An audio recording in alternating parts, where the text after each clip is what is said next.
William Hill, the home of betting. No, we're happy with Kingston Hill's condition. Looking forward to the weekend. If I summed up the mood as being one of frustration since Epsom, would you consider that fair? Oh, very fair, I think. But you know, no hard luck stories. You know, we're not. You know, it's the way it goes. I think in horse racing you've got to accept that it doesn't always go your way, and you know, different elements come into play. But hopefully this will be his time of year. But perhaps the plus side of it is you've got a very fresh horse to go to war with, one with very few miles on the clock, haven't you? Sure, absolutely. He's you know, only had the 3 runs this year.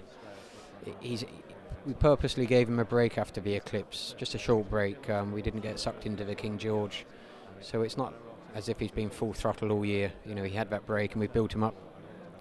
What should have been York, but obviously we missed York, but built him up for him to be in peak condition this time of year. And of course, it's a big difference between a mile and a quarter of the eclipse and a mile and 6 at Donny. Do you think this is up his street? Well, I think it will be. I think you know, he got ridden aggressively in the Derby, and he wasn't stopping. If he was a doubtful stay, he had every chance to you know, show that at Epsom. And while Epsom was a mile and a half, it's quite a gruelling mile and a half. And as I say, he was ridden aggressively that day, and he shaped like he ought to be getting this trip. Andrea Azzini, who's a very good relationship with the horse, he's always felt he'd get this trip.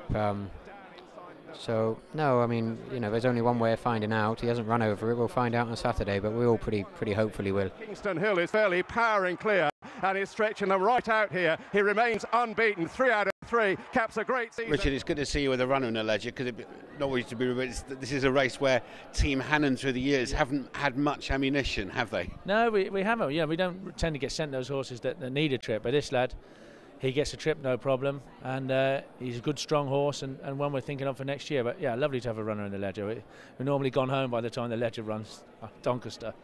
But the sad thing is he's been suffering from that horrible disease called seconditis all year, hasn't he? Yeah, don't worry about that. He was very unlucky last time not to beat Snow Sky, and would have a good chance of reversing the form this time out. Was it really at Newmarket when he was so close over a mile and 6? You thought this is, you know, the Ledger is where we should go with this horse? Yeah, the ground was a bit soggy for him there, and he couldn't quite get his feet out of it. And the winner made all and stayed in front. It was very hard to peg horses back in that ground. I think on this better ground would be more to his liking. And from your point of view, you clearly believe he is let's say a cup horse perhaps for next year, but you know, 1 mile 6 is not an issue here. No, I think he'll get the trip, no problem. He's a lovely action horse. It won't pose a problem. He might just have been crying out for this trip.